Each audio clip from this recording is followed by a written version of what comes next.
अब हम परिमाणवाचक विशेषण पढ़ लेते हैं। जैसे कि गुणवाचक विशेषण हम पढ़ चुके हैं कि इसमें गुण की विशेषता बताई जाती है। संख्यावाचक में जिनको हम काउंट कर सकते हैं तो वे आते हैं संख्यावाचक विशेषण में। अब है हमारा परिमाण। परिमाण का मतलब होता है नाप या तोल करना। जिन विशेषण शब्दों द्वारा संज्ञा की मात्रा का बोध होता है उन्हें परिमाणवाचक विशेषण कहते हैं। इसमें हमें नाप तोल कर सकते हैं। परिमाणवाचक विशेषण और संख्यावाचक विशेषण में इतना ही डिफरेंस है कि इसमें हमें नाप तोल करना होता है और उसमें हमें काउंट करना होता है। इसमें नाप तोल की मात्रा का अनुमान लगाना होता है। जैसे सेर भर दूध, तोल भर सोना, थोड़ा पानी। इनमें मात्रा बताई जाती है कि लीटर दूध है, उनको हम काउंट तो नहीं कर सकते, इसलिए तोल भर सोना यानी तोला भर है और थोड़ा पानी यानी मात्रा थोड़ी है।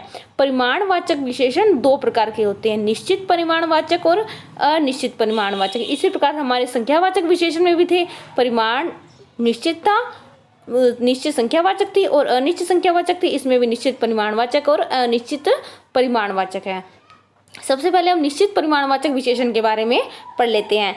जिन विशेषण शब्दों से संज्ञा की निश्चित मात्रा का बोध हो, जैसे कि आपको पता है कि इसमें नाप तोल और मात्रा का ही अनुमान लगाना है हमको। परिमाण का मतलब ही होता है मात्रा, तो जिसमें निश्चित परिमाणवाचक हो तो वहाँ वो निश्चित परिमाणवाचक विशेषण में आता है। जैसे 1 लीटर दूध, 10 मीटर कपड़ा। इसमें हमें मात्रा का पता है, नाप तोल का पता है कि कितना कपड़ा है, कितना दूध है।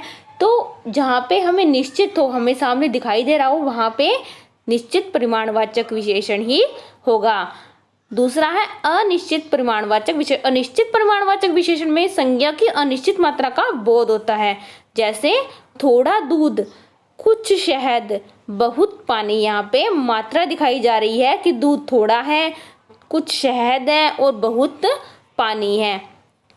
तो यहाँ पे हम मात्रा का अनुमान नहीं लगा पा रहे हैं कितना है। जैसे दूध में हमने अनुमान लगा लिया था कि वह 1 लीटर है, इसमें अनुमान नहीं है तभी यह अनिश्चित है।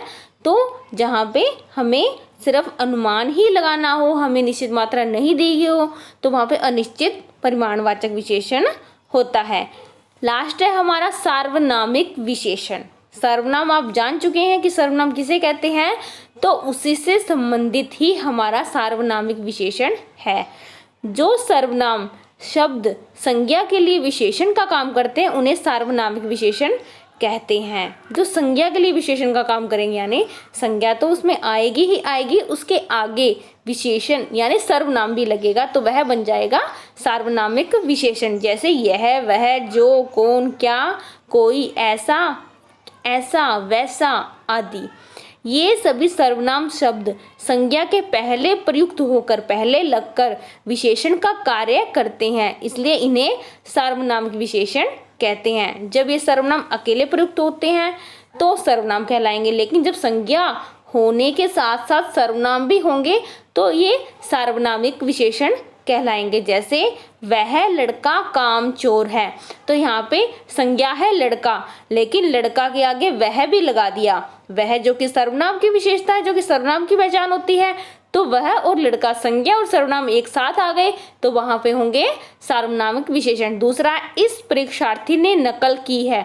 परीक्षार्थी आप जानते हैं जो परीक्षा देता है, और इस यह एक सर्वनाम है, तो संज्ञा और सर्वनाम दोनों साथ में यहाँ पे भी ऐसे ही आए हैं, तो ये आपका सार्वनामिक विशेषण होगा। तो आपको सार्वनामिक विशेषण अच्छे से ध्यान रखना है कि जहाँ पे संज्ञा और सर्वनाम एक साथ आते हों वहाँ पे सार्वनामिक विशेषण